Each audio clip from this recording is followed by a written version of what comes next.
So first, I'd like to thank everyone for joining us today. This is the second of the ECOSIGG events, so we'll discuss a little bit more about what ECOSIGG is in a moment.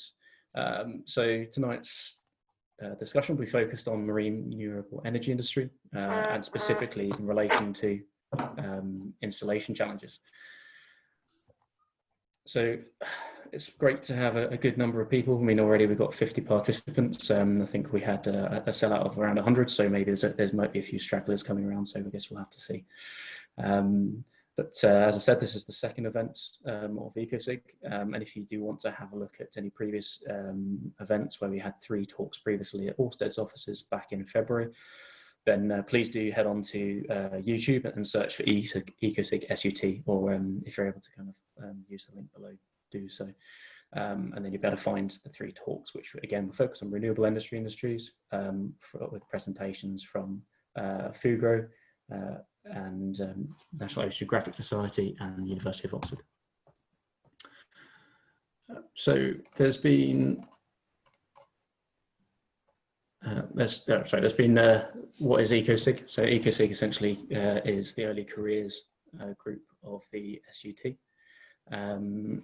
specifically the OSIG group, and we essentially modified it marginally to include obviously the fact it's an early careers component, but also expanded the G, as it were, which basically throws in the extra geoscience in there to kind of represent the broader remit that ECOSIGG has and OSIG does have as well. And the general aim is to kind of share information with people and look for basically new members in the early career section of things. And that may be through your company or as an individual. So many companies do have membership, but if they don't, I mean, I would encourage your companies to seek membership to the SUT, and you'd have kind of ready access to all the presentations from both ECOSIGG and many other SUT related groups. And the idea is to basically provide you guys with more connections and share ideas. Eventually we'll be able to get back to seeing people face to face, and then maybe we can start to see familiar faces other than just a screen of tiles that you might often see in other Zoom meetings. We've got a group on LinkedIn, which many of you might have actually found the link through. And as I said, we've got aspects on YouTube, and we do actually have a small presence on Twitter as well.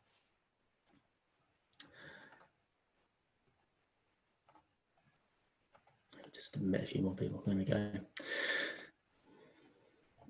Okay, so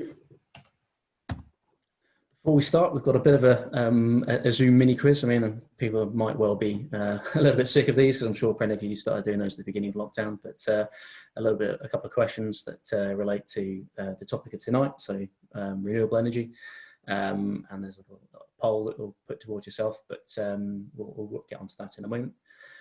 During the presentations, which I'll touch on in a moment, we'll actually be asking people for questions, but via the chat. So you'll see that along your top pane. So if you just submit your questions through there, I'll collate the questions and then pose them to the speakers at the end of each of their sessions. So there'll be a 20 minutes session for each presenter. And after each of those presentations, there'll be a slot for questions to be posed by myself that have been put forward by you in the chat.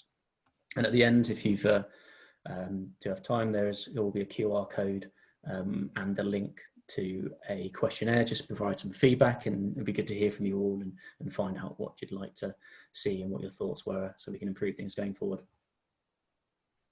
So this is going to be a bit of a test of the poll system that we've been working on, or trying to get used to, should I say. So in a moment, I shall be putting a question to yourselves, and then you have the opportunity to respond to that question.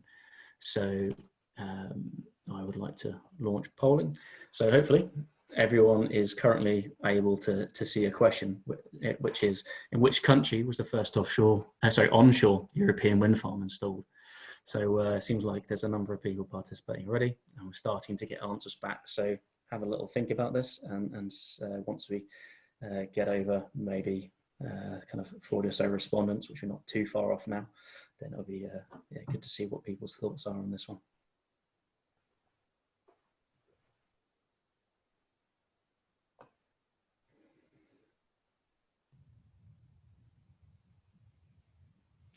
starting to flat out on numbers now, so I will end the poll. So the highest respondent or quantity of respondents was for Denmark. It's 60% of people chose Denmark, and with very limited people choosing the other options.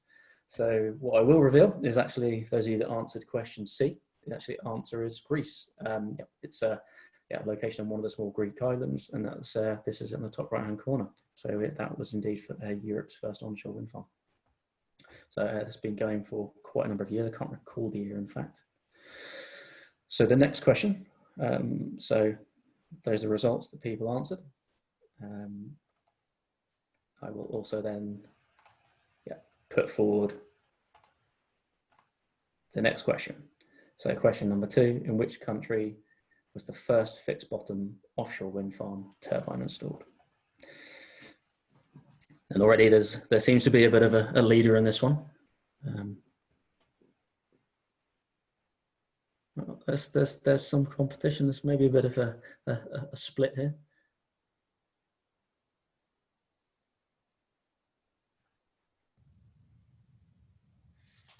Okay, we'll leave things at that then. So I'll share the results with everyone. So most people thought this one was Denmark, much like the first one, with a good portion of people expecting that to be the UK. And I can reveal that most of you were correct. So it was an offshore wind farm located just between 2 islands in offshore Denmark. Okay. And the next one, this is a bit of an idea of capacity. So the Europe currently has a significant capacity of offshore wind, which is around 22 gigawatts, which can power somewhere in the region of obviously 16 million homes. So European Commission have a European Green Deal, but what capacity of offshore wind is estimated to be required to meet the Green Deal? And to give you an idea of when that is, that's by the end of 2050.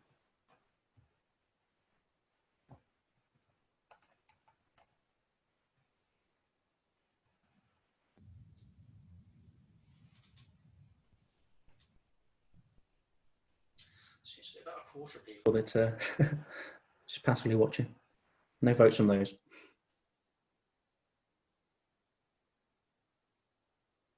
Okay. Yep. Just about tipped over the 75% mark of people people participating. So the results are, most people have gone for 230 to 450 gigawatts. So a pretty significant capacity that people have gone for. Some people have gone for the kind of the highest one here, and I guess the general consensus is it's not particularly no number, and you would be correct in thinking that the number is actually answer B, which most people did get right. So between 230 and 450 gigawatts. So a huge increase relative to what is currently installed. So that we kind of just a bit of an emphasis there that there's a significant push for offshore wind in Europe, and that is going to be a huge increase in capacity required over the next 30 years, which is just pretty impressive in all honesty. So only a couple more questions to go. So one, it's a bit of a contentious one, depending on who you speak to, but and how you consider it. But what is the world's largest operational offshore wind farm? So we've got Hornsea 1, Dogger Bank, Hollandse Kust Zuid, and Ocean Wind in the US.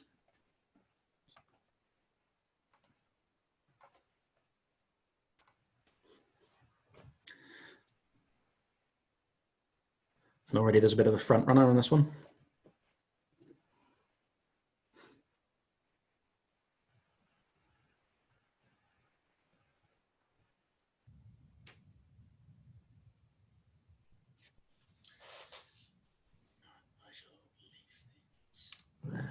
Okay, so for this one, most people have gone for Hornsea, and most people I believe are right from recollection. So the main point of this one was to kind of give you guys a bit of a perspective first. So back in 2018, so only a couple of years ago, the largest operational wind farm was actually Walney at 0.6 or so gigawatts. So relatively small. But if we actually look at the actual kind of winner of the answer to the question, should I say, it's actually Hornsea 1 that is currently operational, that it will be extended to 1.2 gigawatts sometime this year. That's why it's maybe a bit contentious, but just one thing to note that's this year. But already in development, we've got Dogger Bank Offshore Wind Farm, which you can see is going to be essentially a collection of 3 wind farms. So kind of in one area by 2025, making it a significant, obviously size greater than the current one. So we're going to be seeing step changes in the size of so much of these wind farms, which is a pretty exciting thing with all the skills that everyone has, all the related disciplines in ECOSIGG. I think that's going to be a pretty important one. So the final question, I mean, so hopefully no one else is going to be particularly bored of this. It's just a bit of a question really to the audience to find out what sort of disciplines are coming to listen to this, which will kind of feed into the how we look at these presentations going forward, and make sure we can try and open up these sort of things to everyone who may wish to kind of be participate. Sorry. So I'm going to ask the question to everyone. So what do you see as your main discipline? And if there are other disciplines here as well, it'd be great to hear what those disciplines are. And it'd be good to then understand who we're attracting and how we can reach a broader audience to make sure we get that cross-disciplinary information sharing.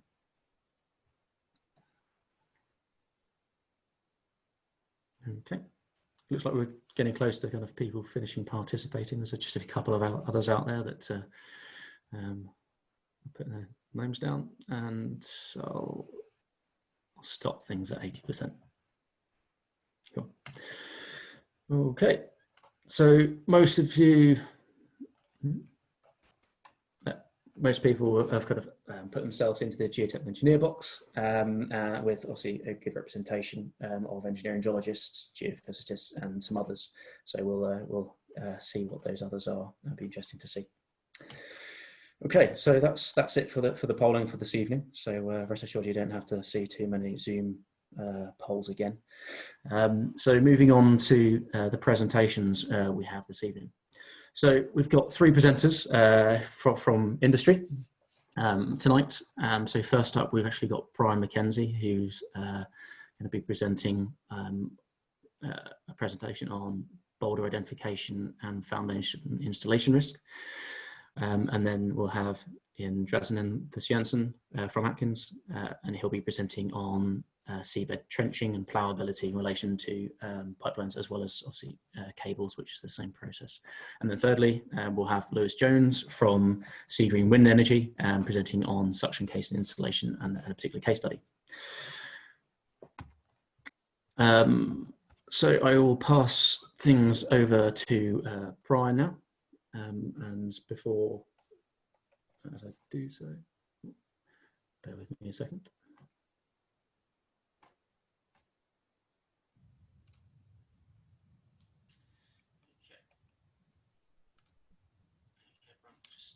Thank you, host.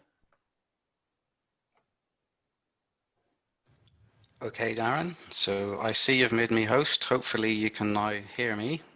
Yes, I can hear you. Awesome. So I shall share my screen. Okay, I shall just quickly introduce Brian. I assume you can hear me, Brian. I just want to double check you. Yes. Yep. Go ahead. So for those who don't know Brian, Brian's the service line director for Fugro's Marine Geoconsulting Group in Europe and Africa, and he leads the multidisciplinary team of geotechnical engineers, geologists, geophysicists, geospatial analysts, and environmental scientists.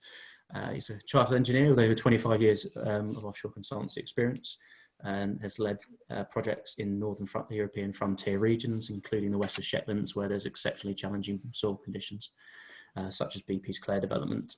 He's co-authored numerous papers on deep water subsea developments, conductor installations, as well as probabilistic and geospatial methods in slope stability analysis, and the development of novel source springs for monopile foundations in unusual ground conditions. Okay, I shall, we'll pass you over to Brian now then. Okay, thank you, Darren. Maybe, Darren, if you could just kindly confirm you can see my screen, my presentation, and hear me loud and clear? Yes, I can see both and I can hear you. Good, good. Excellent. Okay, so, well, thanks for the introduction, Darren, and thanks indeed for inviting me to speak under the theme of installation. I think that foundation performance can often be talked about in the context of a wished-in-place scenario, whereas, of course, it is the act of getting foundations successfully into the seabed, which often carries a lot of the project risk. So it's good that the subject has got this forum. So specifically, I'm going to be talking about the risks posed to foundations or to foundation installation by boulders. So bring up, my content. So this is what I'm going to cover. So I'll start off just by outlining the problem. Darren, just going to pause. I see that there's a couple of people in the waiting room for the meeting. Do I need to do something as host? I'm just going to admit them. I'll carry on. So yeah, I'll introduce the problem, then we'll move on to describe a little bit how we actually manage boulder risk, starting with the so-called probabilistic approach, and then moving on to the approaches we can invoke when we have the ability to image subsurface boulders. And then I'll wrap up with conclusions before handing back to Darren to field any questions that you may have.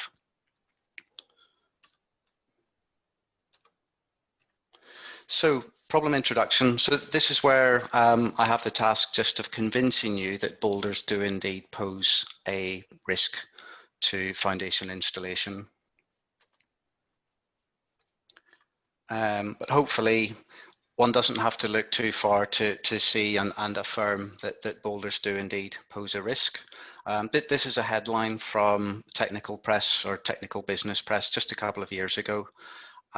Which to me kind of conveys the need in the industry and the expenditure which happens to deal with the boulder risk. The image on the right is a lot older than a couple of years ago. It's probably a couple of decades old, but helps visualize the problem we're looking at. Obviously, in this case, this is a recovered seabed boulder, whereas it's often buried boulders which pose the real risk.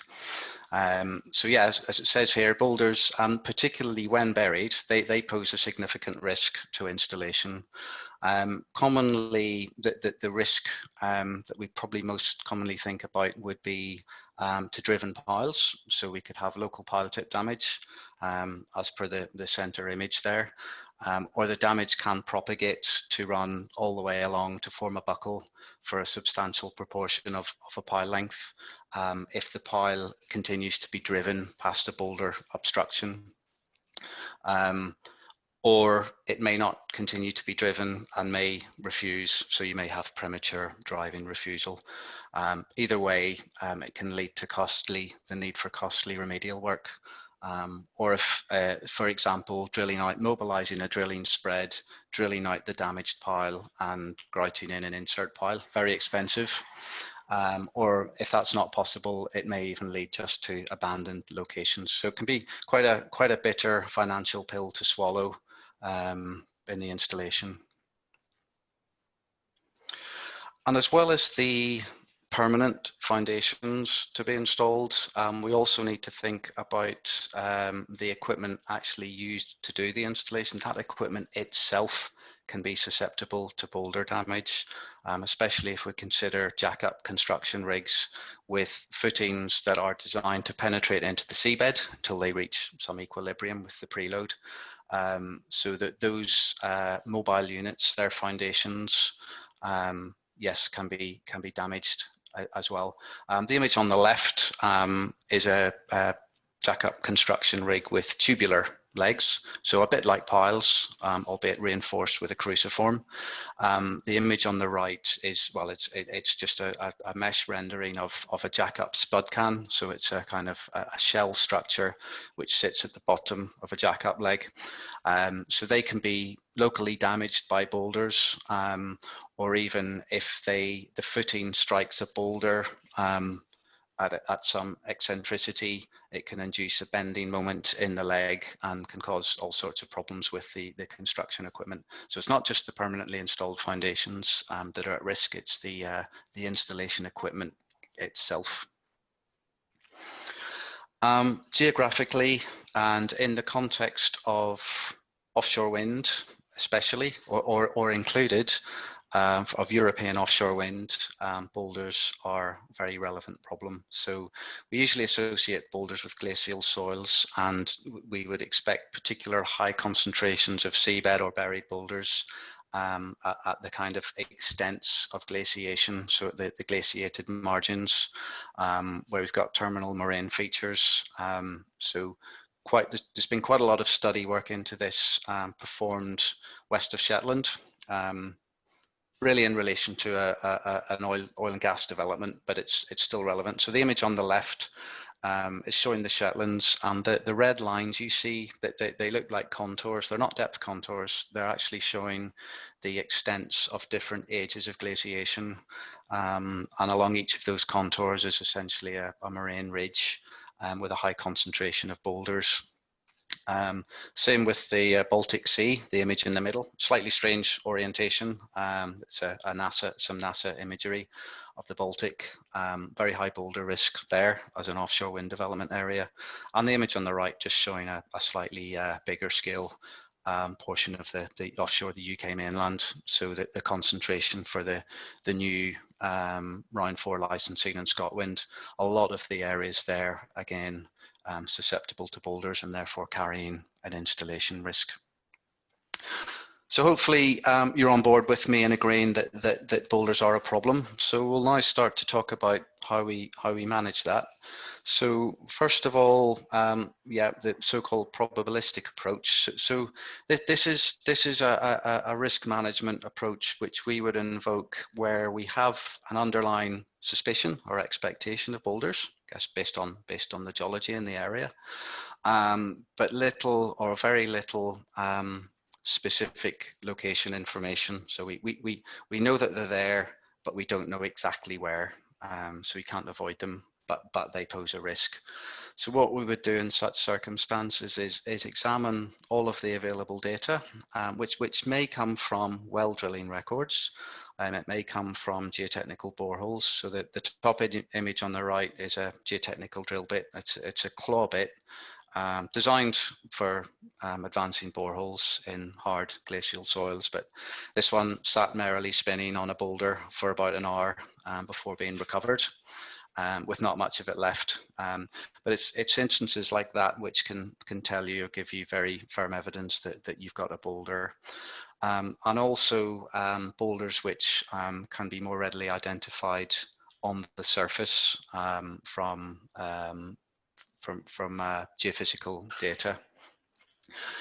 What we then do is examine all of that information and try and relate it to a spatial density. So if you like, the information we have represents a very small sample or proportion of a volume of seabed of interest, but we can nonetheless try and scale it and come up with an overall spatial density, i.e. number of expected boulders per unit volume.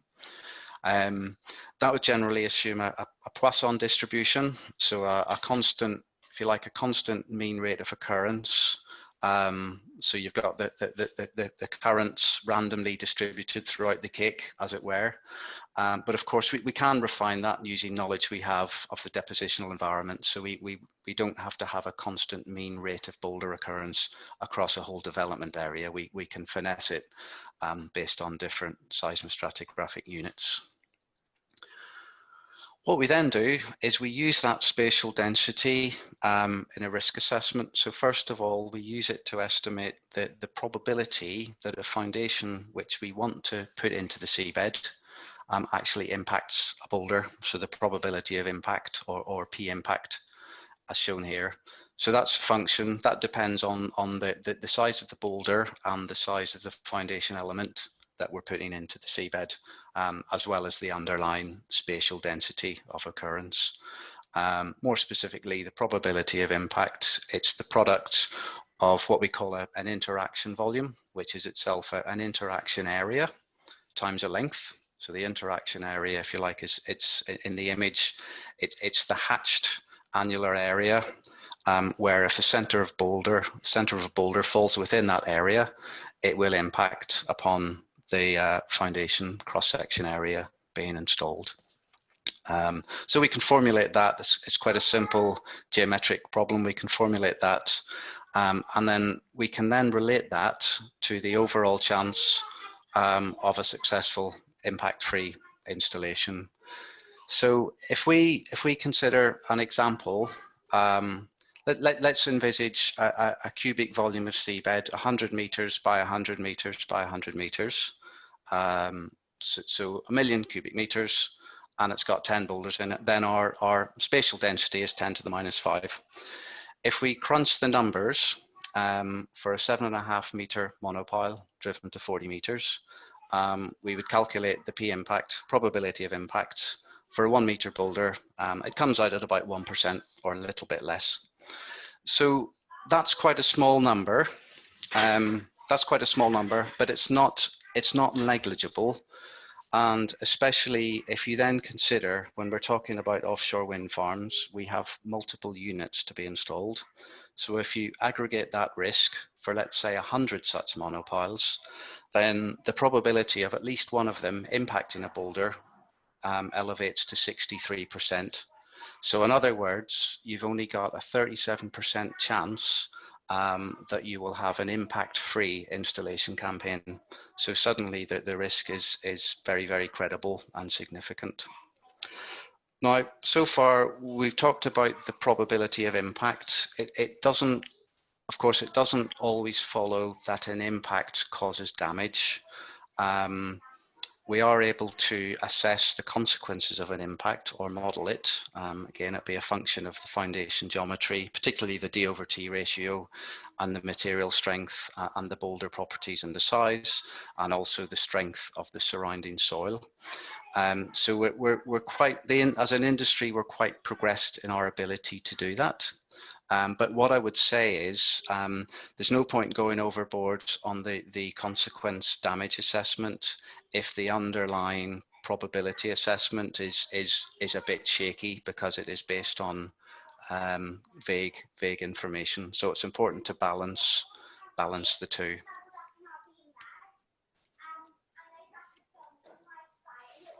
Okay, so moving on to part 2. So far we've looked at a probabilistic approach, which we invoke if we don't know where the boulders are.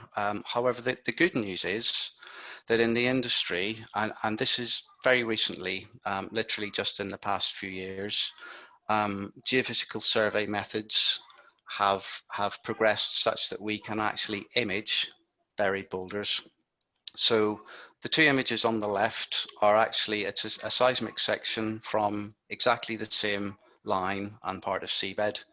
Well, hopefully the resolution carries through the Zoom broadcast. But the image in the middle, the second of the two, you can see a much better resolved subsurface. And if you zoom in a bit, just looking at the images on the right, it is now possible to resolve buried boulders from that sort of data, which is something which simply wasn't possible until a few years ago. So that's quite an advance and good timing for forthcoming offshore wind developments. So if we can actually image the specific boulders and pinpoint them, then we can make useful maps. So the map on the left, it's quite simple. It's simply showing the mapped identified boulders here in a 400 meter by 400 meter area centered on a prospective wind turbine foundation. So you remember earlier I talked about Poisson distribution and the fact that that implies a constant mean spacing, whereas in reality, in nature, things tend to be clustered. They tend to be associated with episodic events.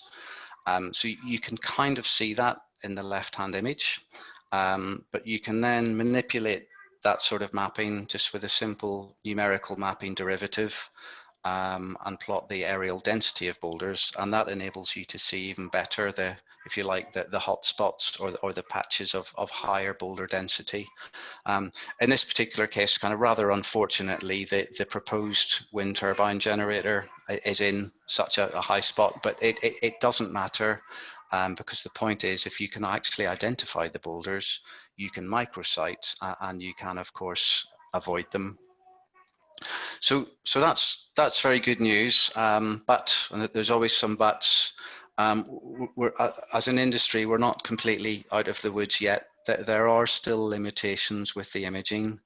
Probably most noteworthy of which is the depth limitation.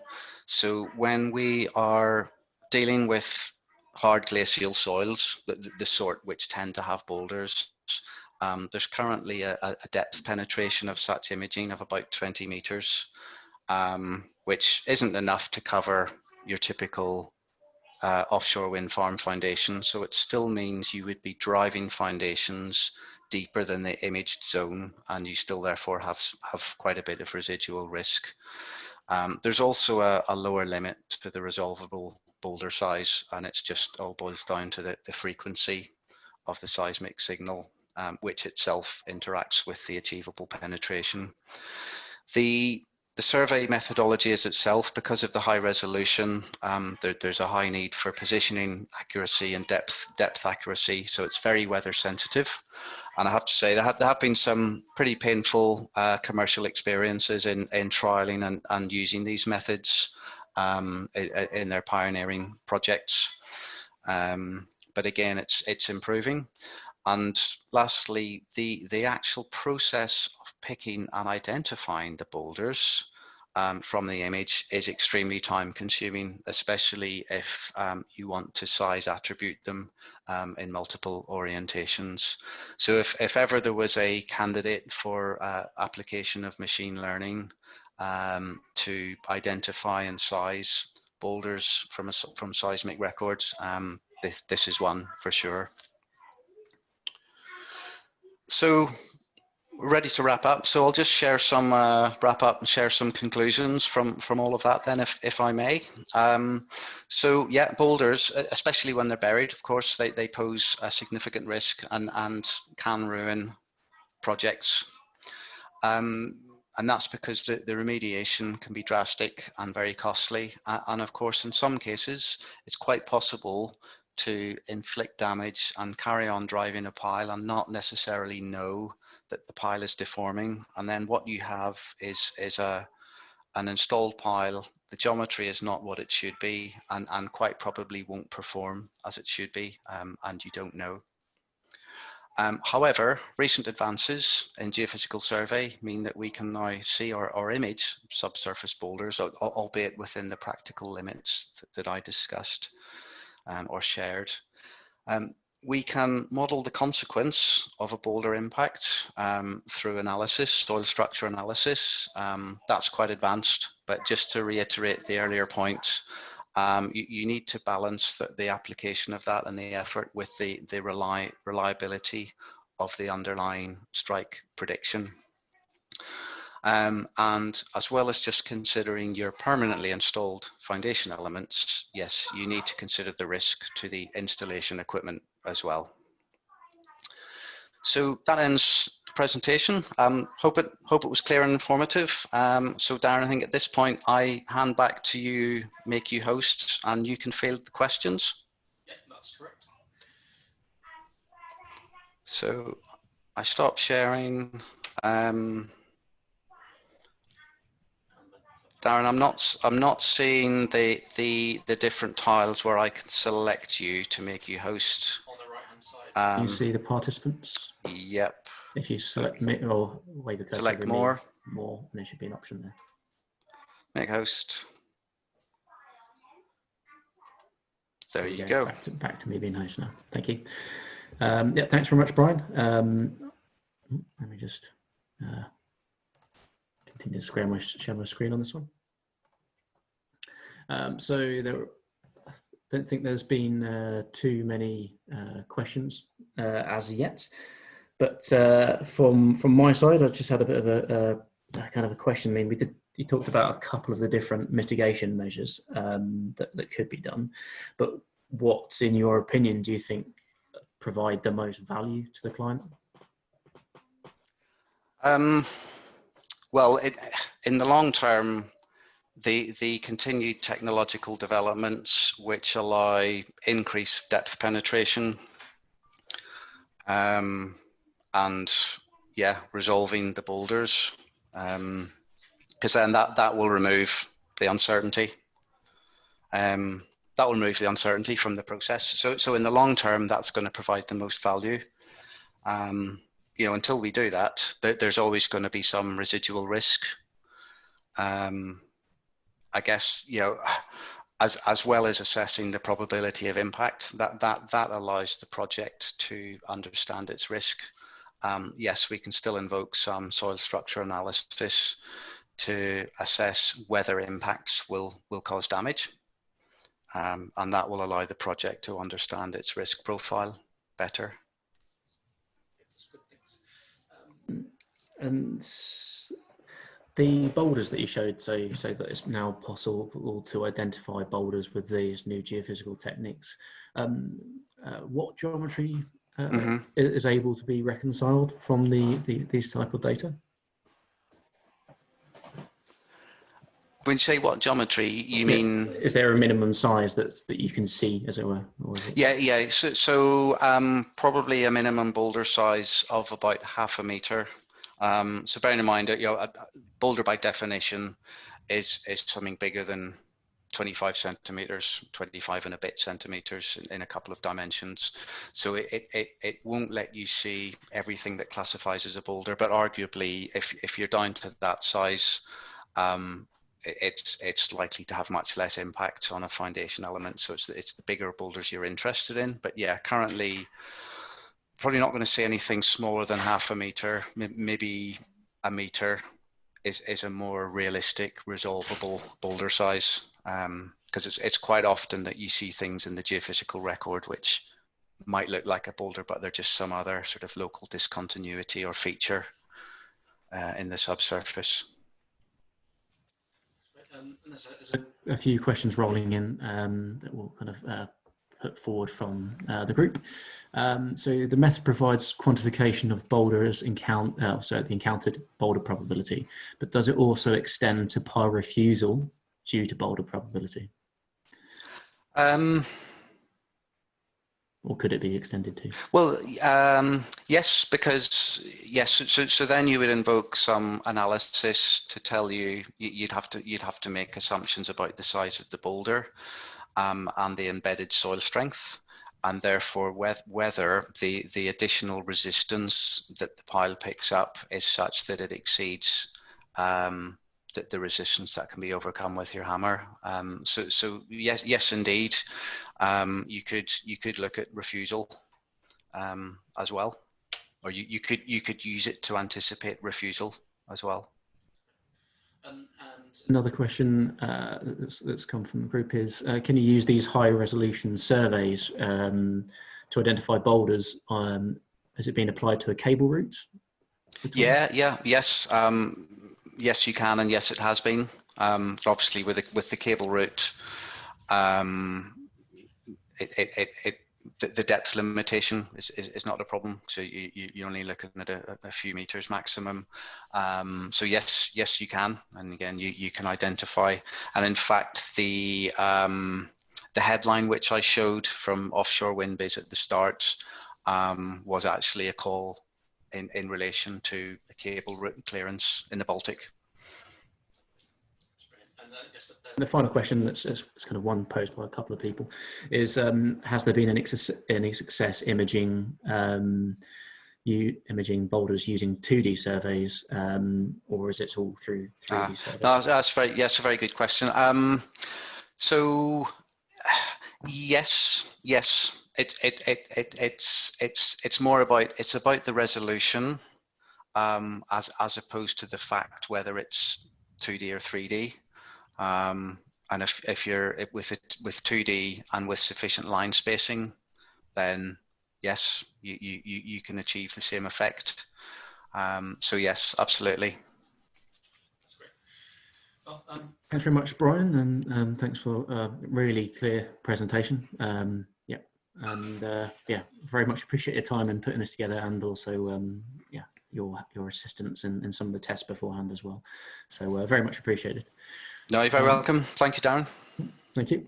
So now we'll hand over to our next presenter, who's Indrasenan Thushyanthan from Atkins. And if you just bear with me a moment, I shall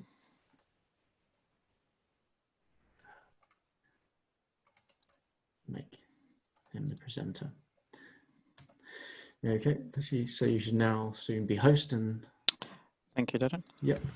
So as an introduction, so yeah, she is a chief engineer at Atkins. Yeah, it's yeah, chief engineer at Atkins. Oh, sorry, this presentation is changing. Bear with me a second. There we go. So switching between screens there from when we handed over. Okay, yeah, so he's a chief engineer at Atkins, where he's also the discipline lead for numerical analysis. He's a fellow of the Institution of Civil Engineers, as well as a chartered engineer and a chartered marine engineer with over 20 years experience covering onshore and offshore geotechnics, pipeline design, project management, and geotechnical research. He's got experience all around the world as both a client and a contractor, and provided cost-effective geotechnical solutions to the clients. He's got extensive experience in the offshore environment across all different regions around the world, and then initially started his career as a lecturer in geotechnics at the University of Cambridge before moving to industry to continue and still has active research links with many universities. He's authored over 60 publications in conferences and journals, and is in receipt of the Bill Curtin Medal for the ICE's Best Innovation Research Publication. So Tushi, over to you then. Thank you, Darren. May I just check that you can see the slides? Yes, I can confirm. Yep. I can see your slide. Thank you. And I can hear you loud. Thank you very much. First of all, thank you very much for Darren and the committee for inviting me to present. It's my pleasure. Let's get started. So my topic is obviously insight into seabed trenching. So I'll give an overview of trenching methodologies, but then focus on ploughability and sort of mass flow excavation in detail. Contents of my presentation. To start with, I'll give an overall background to seabed intervention, bit more detail on the ploughs, the fundamentals of the ploughs, moving on to the geotechnical models we currently have in terms of predicting their behavior in different soil conditions, and highlighting areas which are the limitations for those models and how we currently do ploughability assessment, and to follow up with a best practice assessment chart. And then I'll show some parametric results which highlight some of the factors which are key in terms of getting your predictions right. Then move on to the risks, which obviously will be there in different aspects, coming from the site properties of the seabed to the limitations of the model and to the operations. And then I move on to sort of show a different aspect of seabed trenching, which is by mass flow excavation, and finish off by showing some clear examples of where that could be very beneficial. Right, to start with seabed intervention. When do we require seabed intervention? We require seabed intervention for telecommunication cables, oil and gas pipelines, and obviously renewable cables.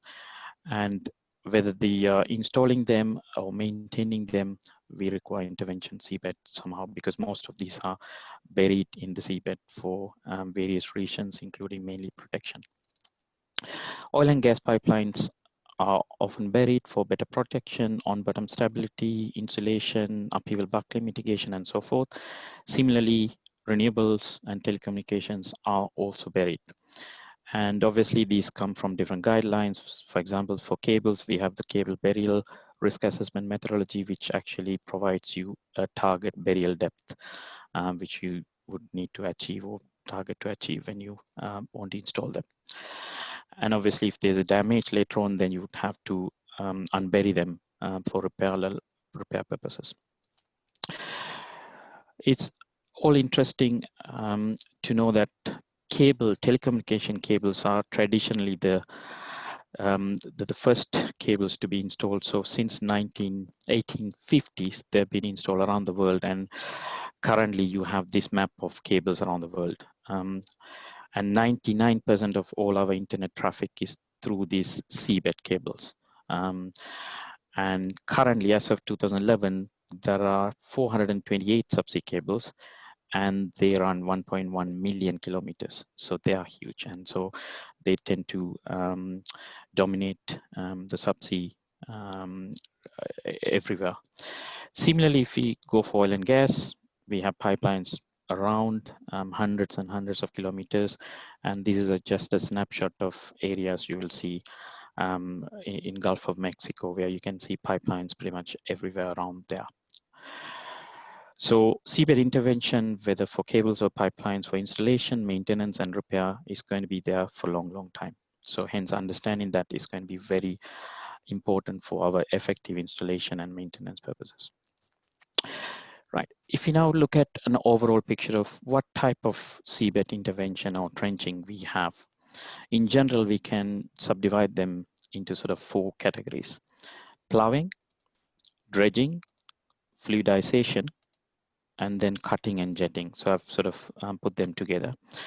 Ploughing is obviously by a plough, which actually, as shown here, is typical plough, which you can see the top one where you see the pipeline plough. Dredging is a typical dredger. Fluidization is actually by mass flow of water pressure, and cutting and jetting is when you have a bit more stronger soil. So it could be clay, soft clays and sands for dredging, fluidization, and cutting and dredging for stiffer or soft rock. If we now move on to just have a look at a typical operation of a plough, just an operation of plough which is being lowered, it'll then get the pipeline. This is a post lay plough, so the pipeline is installed first, and then the plough starts to take the pipeline, and you will see the plough starts to move on.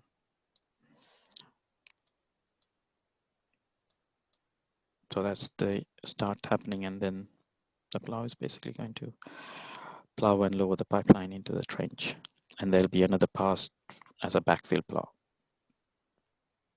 So that's a typical operation. Then if we now move into how the operations go in dredging, is usually done where you have soft conditions where actually the dredger can dredge the soil and put it a bit further away so that you can expose an existing pipeline or cable for repair purpose. And that's quite useful for maintenance and so forth.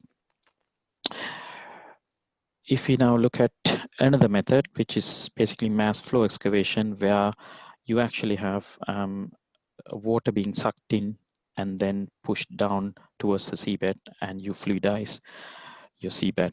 And this again can be used for lowering the pipeline or exposing the pipeline for maintenance, and is quite an effective way when the correct soil conditions are there in the seabed. If I just move that. If we now move on to jetting and cutting, these are usually when the soil condition is quite strong, that the other methods are not effective. So this is a deep water jetting tool where it's actually going to have the arms like that, where the water jet actually cuts the stiff clay into blocks, and then you get that washed away. And this is a video clip which a jetter is cutting a trench within a stiff clay, and this is a camera looking down at the trench as the cut is being done. So you could see almost a rectangular solid block of stiff clay is being cut and is fallen off as the jetter moves forward. And it's quite clear that you still have intact pieces when it's there, but then after it's jetted. So that gives an overview of different basic methods fundamentally you could have for your seabed trenching. Now let's move to look at a bit more detail on the ploughing. So obviously ploughing, as I highlighted before, you have is one of the most common ways of burying pipelines and cables, quite effective. And these are done for several reasons: protection against anchors, stability, thermal insulation for pipelines, and often they are required because you do need to bury the pipeline and cables below for legislation requirement as well. When we do decided that we are going to do ploughing, fundamentally we do a ploughing assessment. This assessment is done to make sure we can plan it properly in terms of operation, in terms of pipeline, so whether the ploughing as planned can be carried out, to identify regions of concern along the route where it could be having some problems, and then your operations could mitigate, and what are the contingency plans you have. So the ploughability assessment is a critical part of your planning for a project if you're going to do this. The aim now is, for me, I'm going to provide an insight into the assessment and show some limitations and highlight how it should be kind of addressed to avoid getting into trouble with these assessments. So a quick background, simply Plough has sort of 5 components. It has a beam, front kits, towing wire, moldboards, and the ploughshare. And you can see these typically in these examples.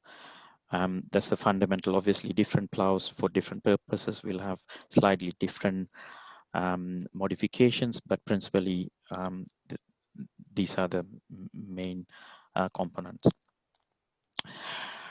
In a ploughability assessment, what you usually have is your input, which is seabed characteristics, plough details, and you have a target trench depth you want to achieve. And what you want out of it is to achieve a target trench depth, what's the tow force you need to apply, and if you do apply that, what's the velocity you get, so that you can plan how long it's going to take to plough a given length. What you don't often see and to get this all right, the interpretation of parameters and the geotechnical model used, the insight need to be very clear. I'm not going to go into the full technical details of it, but I've got publications which go in detail, so it's all downloadable from ResearchGate, or I can share it with you for anybody who is interested in the technical inside of those things, but I'll present the high-level framework. In terms of the models, you fundamentally have 2 models, one for clays and one for sands. And obviously, the equations, you have the tow force, the adhesion, a ploughing resistance coefficient for the clay model, trench depth, and a coefficient relating to the strength of the soil under shear strength, and then obviously plough speed. Similarly, in the sand model, you have a static component and the dynamic component. Again, you have the plough speed, the submerged weight, effective unit weight. Then you have a coefficient of friction, and you have the depth and a dynamic coefficient. And all of them play a critical part to get your tow force correctly. With time, with active research going on, we are continually improving the understanding of the modeling and the limitations of it. For example, there has been a lot of research on ploughs in the academic world. University of Dundee has done quite a lot. Michael Brown and Andrew Brennan, there have been quite a lot of publications by them which have shown that the existing model, or the original model, can be improved to get better predictions. Obviously, there's publications you can go through, and they also looked at what's the effect of having fibers in terms of this force, and it turns out that fibers could increase your tow force quite considerably if you have just few couple of percentage increase as a volume. So all these provide a key limitation of your models, which you need to be aware of it if you're going to predict proper prediction and planning of your ploughability assessment. That's almost a 50% increase for about 2-3% increase in your fibrous content in your seabed soil. Now, if we now look at the insight of how different properties affect, let's go through the ploughability assessment results, particularly the D10. D10, obviously, as we know, is the from the particle size distribution, you have the 10% passing value. And this is quite important because it characterizes in a way your sand into how it behaves in terms of whether it's behaving undrained, drained, or partially drained. And again, if you look at the model, if you really want to break down the components of a framework, you have the initial inputs where you can have the maximum tow force, the plough speed, and the depth, and the characteristics of the soil. Then you have the processing, which is actually the geotechnical model within the interpreted parameters.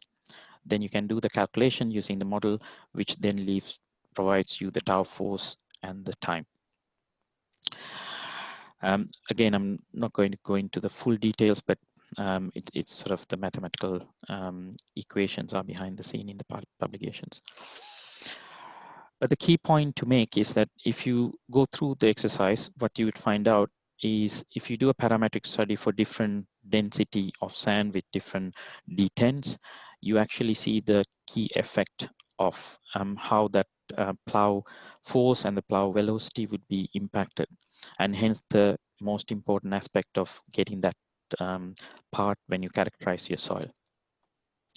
So you can see that in your very dense sand, you could actually almost lose your plough speed quite dramatically when your D10 decreases from 0.2 to 0.1. And similarly in all those things. And hence a small change in this D10 is going to have a detrimental effect on your ability to plough. Similarly, you can look at the clay and also understand, but clay seems to be a bit more easier to quantify and understand than sands because of this suction effects on sands when the D10 is very small. Again, this is a parametric study looking at different shear strength, undrained shear strength in this, and as the undrained shear strength increases beyond about 300, your plough velocity goes down, so you won't be able to plough in that. So it's just a prediction on that. Right. In terms of risk, obviously we have the model, we can get the results, predictions, but obviously there are risks which the model cannot accommodate. There's a modeling risk, the geotechnical risk in terms of soil conditions, and operational risk. So the first part is actually to do with the soil variability, because these models are purely based on sand and clay. More often you have layered soil, so you have to be accounting for it, which you can do, but you still need to model it either as sand or clay. And as I said, if you have fibers, obviously you need to be able to account for them, and research has shown that it'll have a very detrimental effect. Interpretation from CPTs. For example, CPTs are 20 millimeter per second, and plough can typically go 300-500 meter per hour, which is actually 140 millimeter per second. So it's 7 times faster. So when you interpret things from CPT results, you've got to be aware that they may not be reflecting your plough rate of loading. So the plough could experience more undrained behavior than a CPT. Hence, you could have negative suction and dial latency affecting your plough performance. Geotechnical risk, you have very soft clays, you could have plough sinkage, slow trenching, as I highlighted. This is basically due to the fine content or the D10.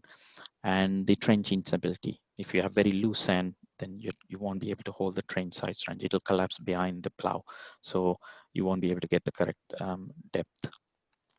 Operationally, of course, you have operational conditions where you need to be operating the plow within its limitations of the design, and variability of the trench. And if you have undercutting, which is when the plow goes deep, plow shears goes deeper, your performance could be affected.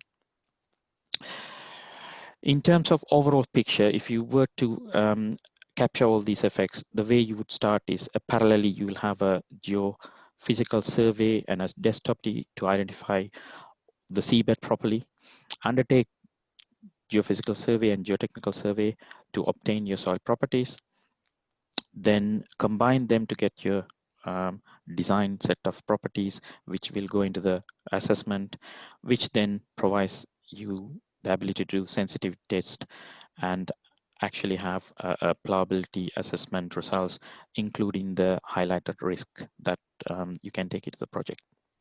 So this overall provides you an overview of the best practice you could use. Now, let's move on to a slightly different trenching methodology, mass flow excavation, which I've already shown, and the benefit of them for typical offshore applications in terms of maintenance or installation. Seabed is not uniform, so often you have free spans when you install pipelines or even cables if you haven't buried them. And this is not good because free spans are prone to VIV vibrations, and vibrations cause fatigue damage and reduce the design age of the pipeline considerably due to fatigue. I mean, so they need to be rectified as soon as possible.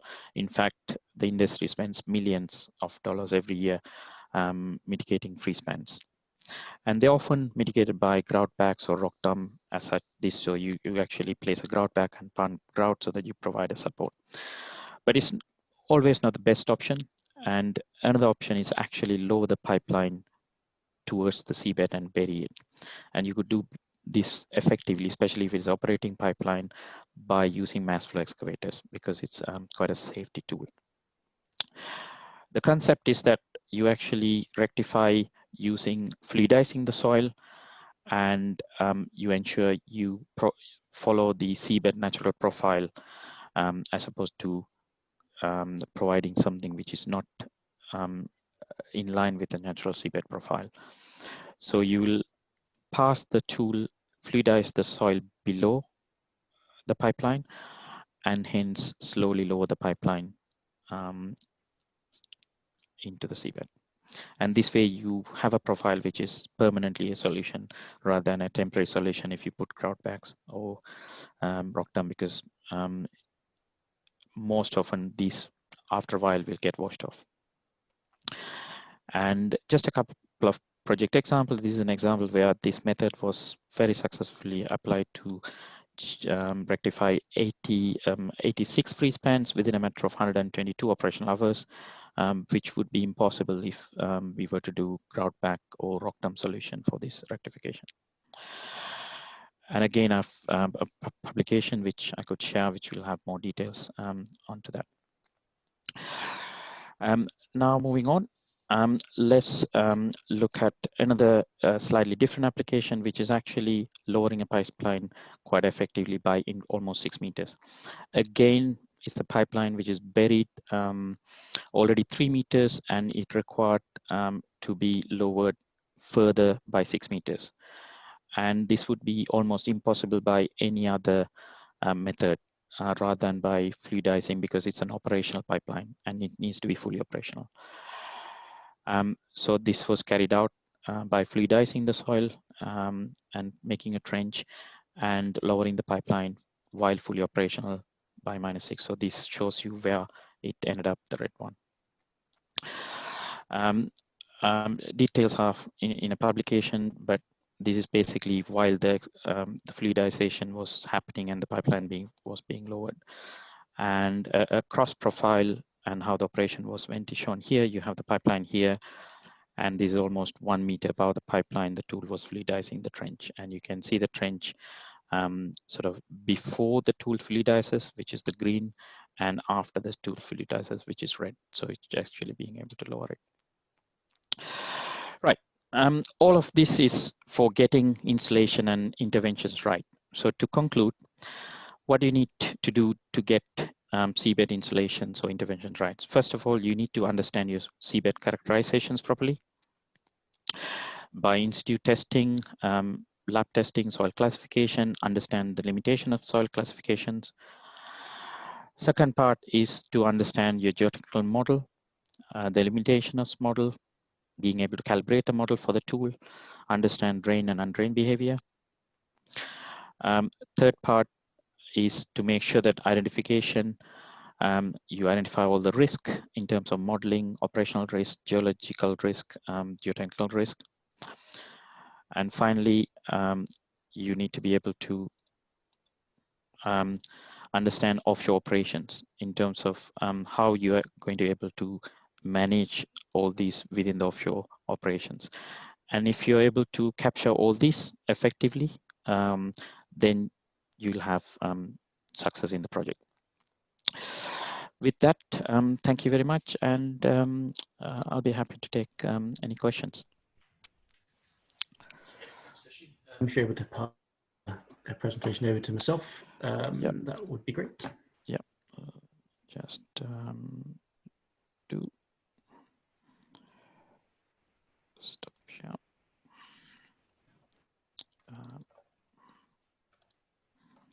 Yep. That's great. Thank you very much.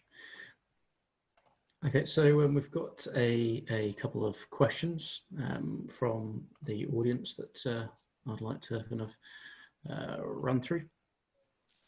If I just share my presentation screen a second.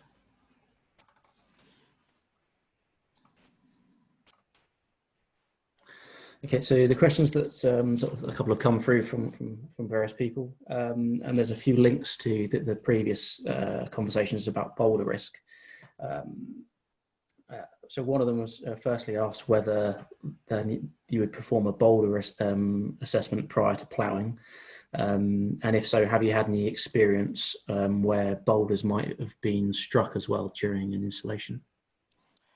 Yes, you would do that as part of your seabed characterization. And in terms of experience, yes, I've had experience where I think the boulder was small enough that Plough was able to sort of move it away. So it didn't cause damage to the Plough because you know the Plough goes sort of trying to move. So if the boulders were larger, it would have caused some damage. So it depends on the size of the boulders you're dealing with and the size of the Plough you're dealing with. But you would definitely do that assessment as part of your seabed characterization. One other question, just so someone's asked the question about the depth range of buried cables and pipelines, particularly in the North Sea and the Arctic, and they wonder whether there's any influence of iceberg plough that has an influence on those depth decisions. Yes, that's right. So the depth to which you will have to bury a pipeline or the cable depends on several factors. And obviously it's different for cables and different for pipelines. But what you would need to consider is whether you, for what reason that burial is fundamentally. And as I said, there's several reasons you do. One of the reason is damage protection. So for example, for pipelines, if it is an area where there's a lot of shipping traffic, you would have to do a risk assessment of your ship anchors and to what depth those ship anchors could go in, and you would want to be below that depth, and typically could be low as 1.5 meters or high as sort of 3-4 meters. And similar for cables, you would do the cable burial risk assessment to counter what depth you would do. And if you're in Arctic, yes, ice cover criteria will need to be assessed to come up with a safe burial depth. But typically pipelines are buried sort of 1.5 to 2.5 meters, typically. That's great, thank you. So a question has come across. So tow force is obviously a major factor, but another major factor is achieving the burial depth. Have you been able to quantify this in your modelling? Yes, obviously, as I said, the modeling or the way you would need to do about it, you'll have a target depth, and to achieve the target depth, you would need to calculate your tow force, and so it's an iterative process. And then to achieve the best thing, because after all, this is just a geotechnical model, the way it's done usually is you'll have a site trial then, because then you fine tune your model for your plough itself, and then you'll have factors where you will add in to your geotechnical model for a particular plough that will then make it more accurate for that plough. And hence then you'll have that kind of calibrated or benchmarked for that particular plough. And then you'll have to work out what's the, and sometimes if it is deeper, you do multi-pass. So sometimes you can't achieve the depth you need in one pass because the required tow force is too high. You can't. Then you would do multi-pass, i.e. when I say multi-pass, you'll actually do first trench one pass where depth would be, let's say 1.5, and then you will do that again, a deeper run on the second pass where it will then plough from sort of 1.5 to another 1.5 or 1 meter. So then it'll come 2.5 meters. So that's how you'll achieve deeper burial. That's great. Thank you very much. Let me just see if there's any more questions before we move on. I think that's everything posed from the audience. So I will now pass on to Lewis Jones. So if you just bear with me a minute.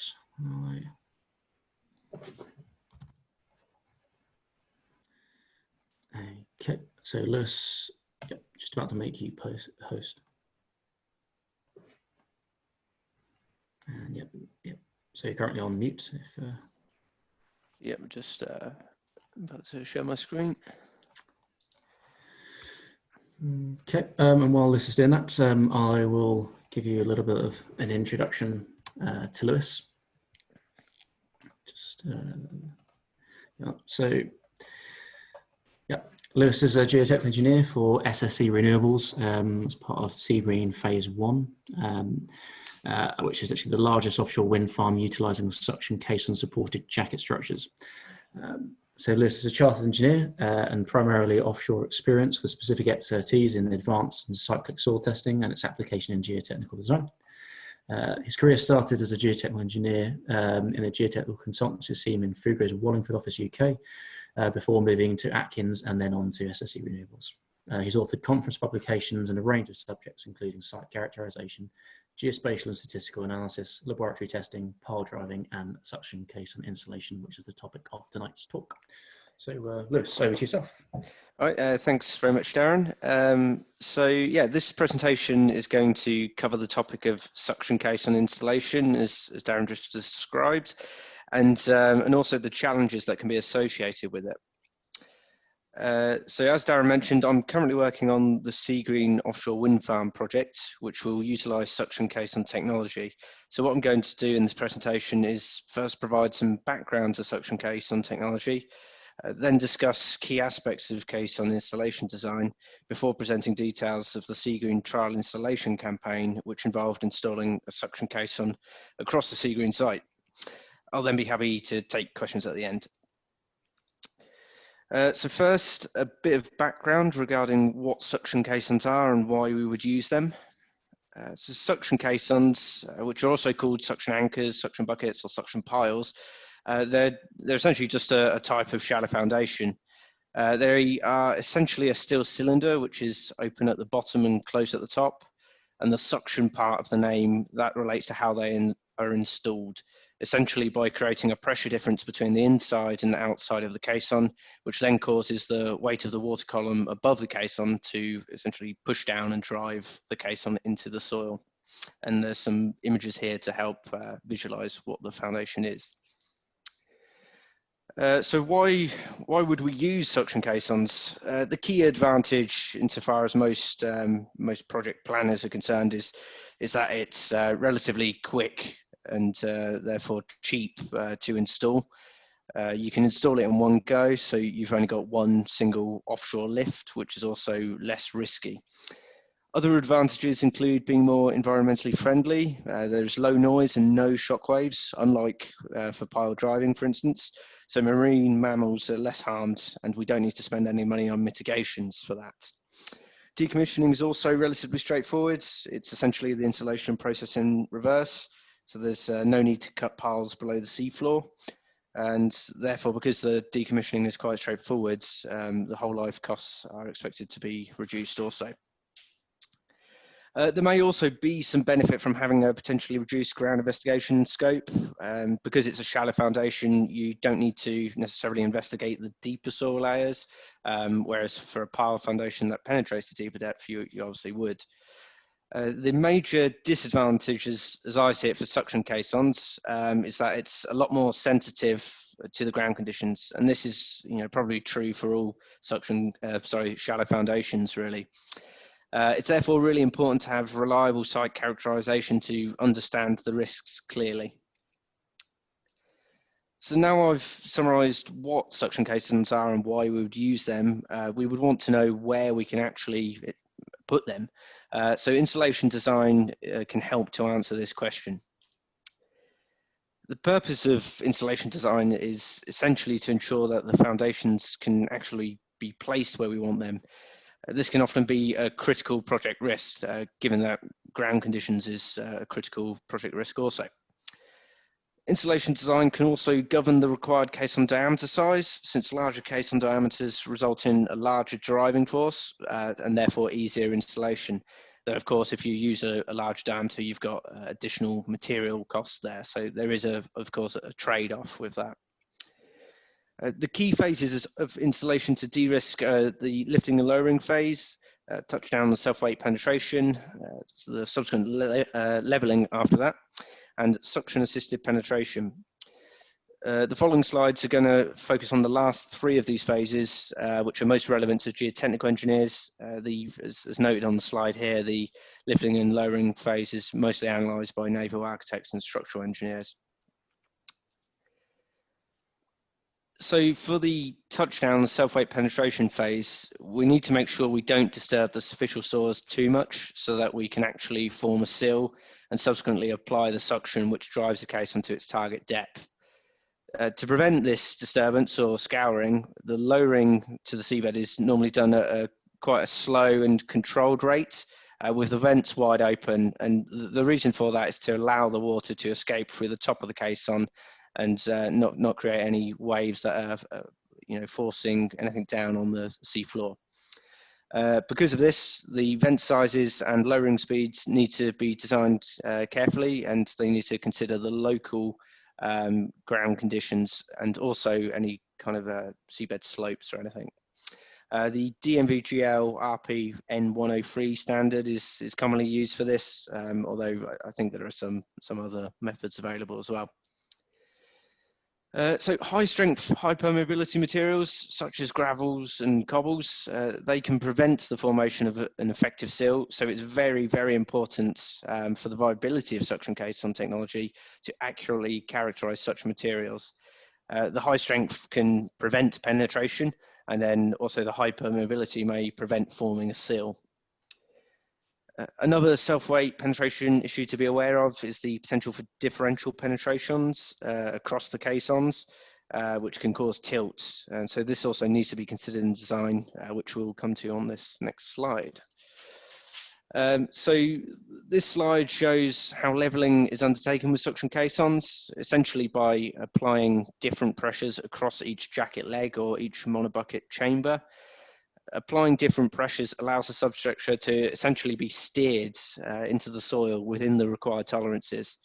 The image here on the left aims to depict leveling of a jacket substructure. It's not actually what that FE was for, but it's a good enough indication.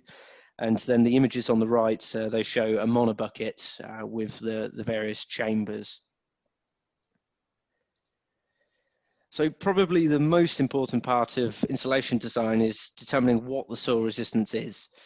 The resistance components are the same as for piled foundations, which are shaft friction and annular end bearing or tip resistance, as shown in the image on the right there.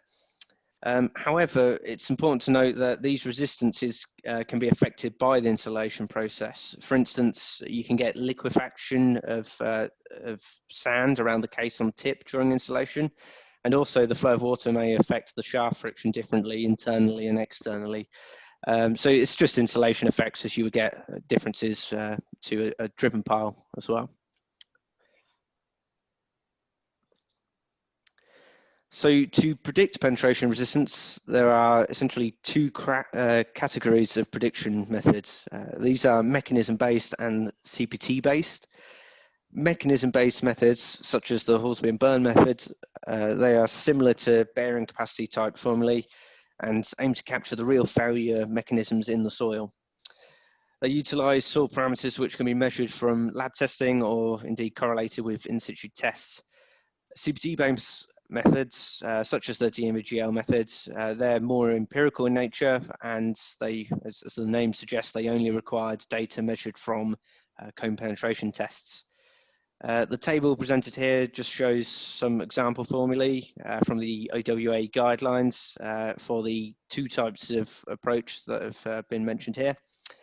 So for mechanism-based approaches, there are different failure mechanisms in sand and clay, so there are different formulae to apply.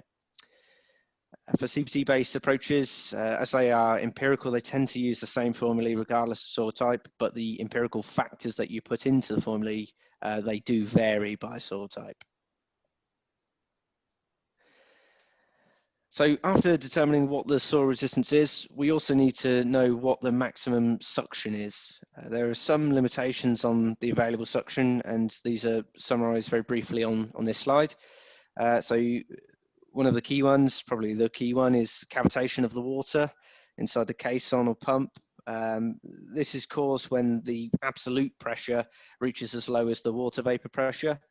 Just to be clear about that, the absolute pressure is essentially water depth related. There's obviously a bit above the seafloor if you've got stick up.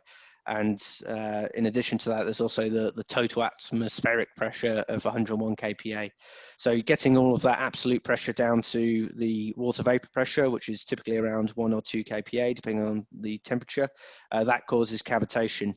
And so it's clear what cavitation is in, when you see it. It's essentially a phase transition from water in a liquid state going to a gas state. It looks a bit like boiling.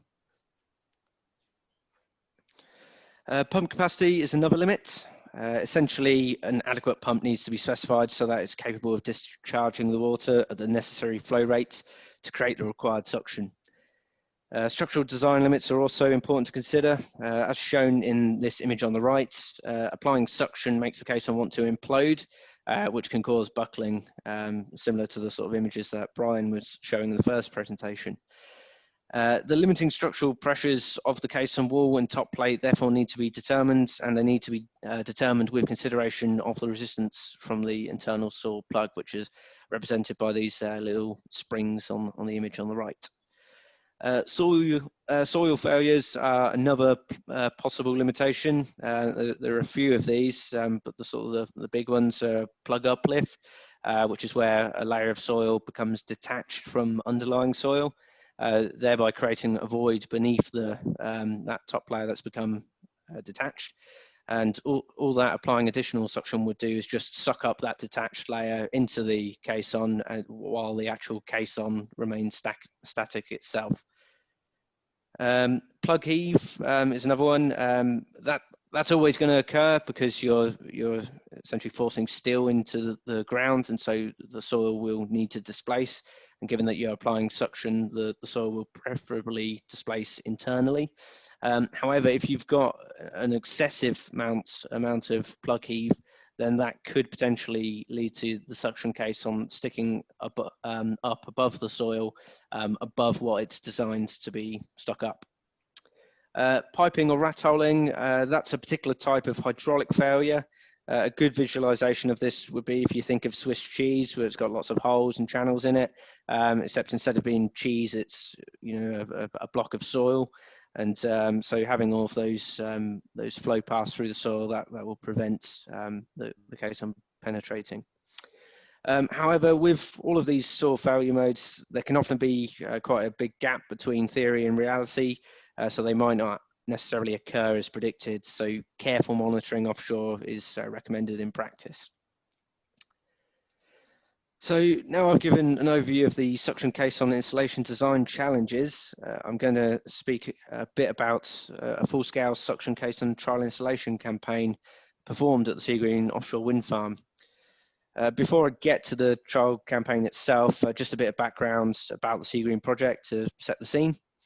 So Seagreen Phase 1, formerly Seagreen Alpha and Bravo, that's located offshore Scotland, as I'm sure many people know, approximately 25 kilometres east of Fife, as the maps are trying to show here. Water depths, they range from 40 metres to 60 metres. And the wind farm, when it's complete, is planned to have in excess of 1 gigawatt of energy capacity. In terms of ground conditions, as with many of these sites offshore Scotland, the site geology is extremely complex. Again, coming back to Brian's presentation earlier about the glaciation that's happened in this area of the North Sea, that's very relevant for offshore Scotland. So yeah, this site has been subject to these very complex geological processes, and as a result of that, geotechnically speaking, we've got highly variable ground conditions with all different types of soil and often complex layering. There are also numerous geohazards which pose installation risks for suction caissons, and again including boulders, but also things like superficial gravels as well. So for the trial campaign, only the shallower soil units are of relevance to suction caisson installation because we're not penetrating into the deeper soils, obviously. And these are summarised in the table in the bottom left here. I'm not going to dwell on it, but needless to say, it's a very mixed picture in terms of ground conditions. So in terms of the aims, well, given the risky ground conditions, Seagreen decided to undertake a trial installation campaign so that we could prove the viability or installability of suction caisson technology at the site. The campaign was also undertaken to better understand the installation risks generally, so that we could subsequently, design and mitigate these out. There were several specific areas of risk that we wanted to investigate. Probably the most crucial was confirming that we can install in all of these different soil types and in the complex soil layering. Another key area was confirming that the touchdown and self-weight penetration phase wasn't overly sensitive, and well, if it was, to what degree. We also wanted to confirm whether the theoretical soil failure modes would occur in reality. And finally, we wanted to establish whether pressure cycling would be effective, and if so, under what conditions we could best apply it. So to help de-risk the design, there was also an aim to back calculate site-specific installation resistance factors for each of the soil units at the site. And these are essentially the KF and KP factors noted on a previous slide for use with the CPT-based DMVGL method. The plan for the trial campaign was to target locations across the site so that we covered the various different soil conditions present. Test locations would start with very easily installable locations before moving to tougher locations, including actually some locations which, when you use the DMVGL method, were actually predicted to be uninstallable. The trial caisson and pump spreads used, they're depicted here on the right. The caisson is a monobucket with additional ballast on top to replicate the effect of a jacket substructure on top of the caisson. The size of the test caisson is comparable to the designed caisson sizes. It's actually a bit smaller, and the weight on top is also a bit less. So it's in terms of results, it's relatively conservative compared to the actual caissons. And then, as can probably be seen, depending on your screen resolution, in the image, the blue and yellow image there's all sorts of monitoring equipment on the caisson. There's an echo sounder inside the caisson. There's an inclinometer on the top, and various pressure sensors and flow meters, etc. And that's all just to measure depths, pressure, flow rates, flow volumes, and tilt. So I've got a video here from the trial campaign. This is during touchdown. These next few slides are going to cover some of the results. This slide's on touchdown. So as you'll see, as this video on the right shows, as the caisson is lowered, there's a big plume of particles blowing out. However, as you can see now, once that settles down, there isn't actually a large degree of installation-induced scouring. And that was confirmed by using the remotely operated vehicles, doing a fly around. This is obviously a video immediately upon touchdown, but obviously we monitored with the ROV throughout the installation process, and the same observation was made. We didn't experience it. This was also actually, for that matter, a case where the suction caisson vents were actually kept closed. We wanted to test this touchdown disturbance for a really critical case, and the caisson was also lowered quite rapidly. The charts on the left there, they show negligible pressure buildup for these tests, and that further supports the observation that there is limited installation-induced scouring for these locations. However, something to be aware of with that is where you've got excessive tilting, you can still get a gapping of the soil, so it's still best to avoid excessive tilting in the first place. So this slide covers a few topics. For self-weight penetration, we were able to establish a seal at all except one location. That one location was actually in the northwest of the site and was the only geotechnical refusal of the entire campaign. The reason we were unable to form a seal was because of the presence of sufficient gravels and cobbles as observed from the ROV. We did actually manage to penetrate into these high strength layers, but just given the permeability of the gravel and the cobbles that we penetrated into, it was just not possible to form a seal and generate the suction. For labelling, there were several tests terminated due to excessive tilt. However, we repeated those tests and we got successful results. I think what this confirms is really that tilting is probably a very key concern for a single chamber monobucket, though not necessarily for other types of suction caisson substructure. Regarding soil failure mechanisms, we didn't actually infer any of the failure types previously mentioned, despite a few instances of that being predicted. We were also unable to infer any relationship really between soil type and the amount of plug heave that occurred. When it comes to back analysis, we ended up with 19 monotonic tests to back calculate these KF and KP factors for. The image on the bottom left shows how this was done. So essentially for each location, we calibrated a set of location-specific KF and KP factors, which are the predictions resulting from those local factors are the blue line. And then these were calibrated to match the actual measured data, which are these yellow lines. Once this was completed for all locations, those location-specific KF and KP factors were all plotted together for each individual soil unit in graphs like the one on the right, and then bounding values were applied. So these bounding values, these are our site-wide, site-specific factors, which would replace the highest expected DMVGL factors for clay and sand.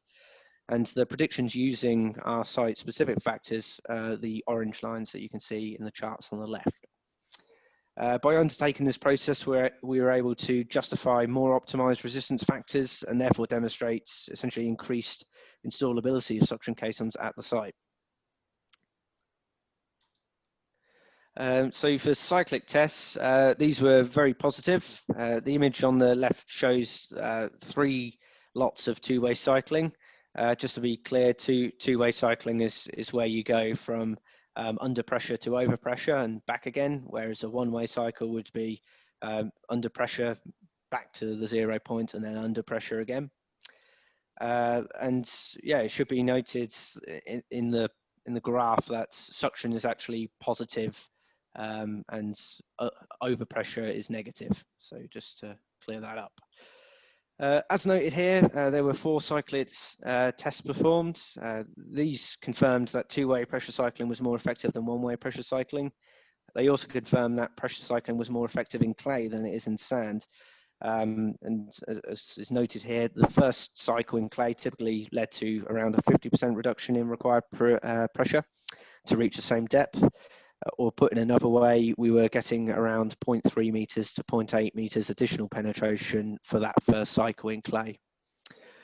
In contrast, reductions in sand resistances were lower, and we only got an additional 0.1 meters of penetration for the first cycle.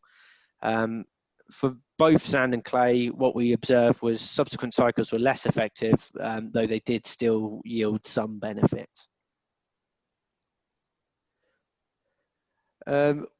Also, following the actual trial installations offshore, we undertook some additional CPTs at 3 locations where trial installations were performed. And the CPTs, they were actually performed in the center of the trial installation location, so right in the center of the caisson, basically. What the results show is that for predominantly sandy locations, such as the left and middle plots here, there is substantial reduction in CPT cone tip resistance following installation and retrieval. However, for clay locations, such as the right plot on the slide here, there was not a significant reduction in CPT cone tip resistance in the clay layers. This seems fairly reasonable, given that sand soil plugs will loosen during installation and especially upon retrieval when the caisson volume is removed. Whereas in clay soils, the failure is much more localized at the caisson clay interface. So from these results, what we can conclude is that footprint depressions may form at sandy locations where caissons have been installed and retrieved. So in conclusion, the Sea Green trial campaign is considered to be a great success at proving the installability of suction caissons at the site and also for highlighting key installation risks. After concluding the trial campaign, we used the results to improve our forward predictions of suction caisson soil resistance. We also had analyses undertaken to eliminate locations with presumed sufficient gravel and also to confirm that we could level the jackets within the limits of the existing design. The results also quantified the effectiveness of pressure cycling and when best to apply it, which has been very useful actually in planning mitigations. So overall, the trial installation campaign was a really valuable de-risking exercise, and hopefully the results presented here have helped illustrate some of the key design challenges associated with suction caisson installation. Are there any questions? That's great, Lewis. Thanks very much for that. If you could just pass control back to me, that'd be brilliant. So yeah, thanks for another great talk, and it's good to see that there's case studies that are able to be presented and shared to everyone. So yeah, really appreciate that, and yeah, thanks to SSC for being able to, or allowing us to release that, and thank you for your presentations.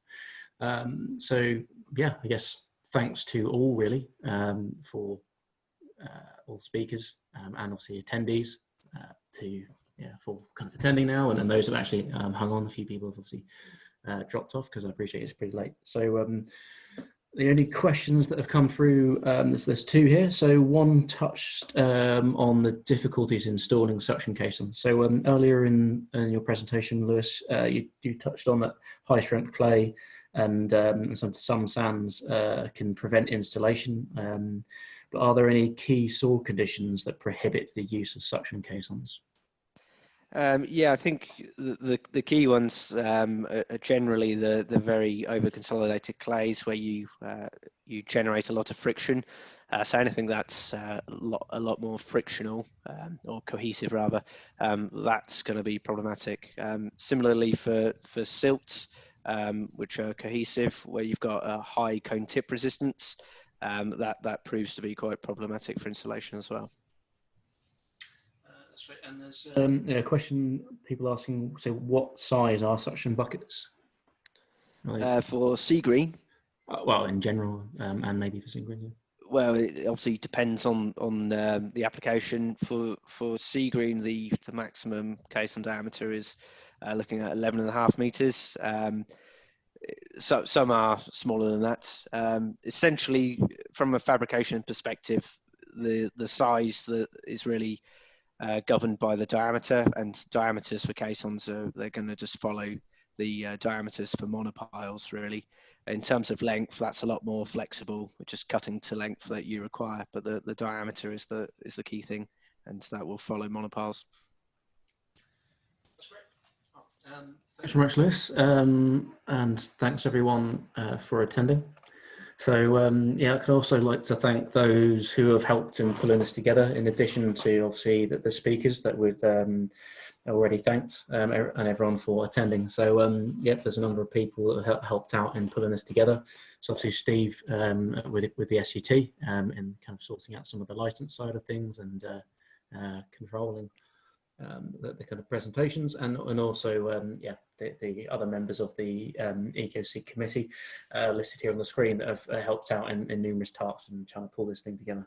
So yeah, I'd like to thank all them and thank our speakers. So for anyone who has any feedback, it'd be great if you could hear from you. I mean, there's a link on the screen there, or for those with QR codes. Imagine that's probably a higher proportion of people than in the last few weeks, given that now pubs are opening with this. So I imagine there's more people that might have QR readers on their phones. So yeah, please feel free to kind of give some feedback, and it'd be great to hear what people's thoughts are and any suggestions. And yeah, join our LinkedIn group, and if you do have any suggestions or would like to consider presenting, please do get in contact with us via the ECOSIGG site, and then we can get in contact with yourselves and maybe help in planning some of the subsequent tasks. So yeah, much appreciated, and hopefully you'll hear from us soon. So these will be presented up on YouTube in the coming weeks. So for anyone that's missed it, feel free to forward them on the links. And don't forget, there's the previous presentations from our three presenters on another set of interesting topics available on our YouTube site as well. Okay, all right, thanks all for attending, and enjoy the rest of your evening.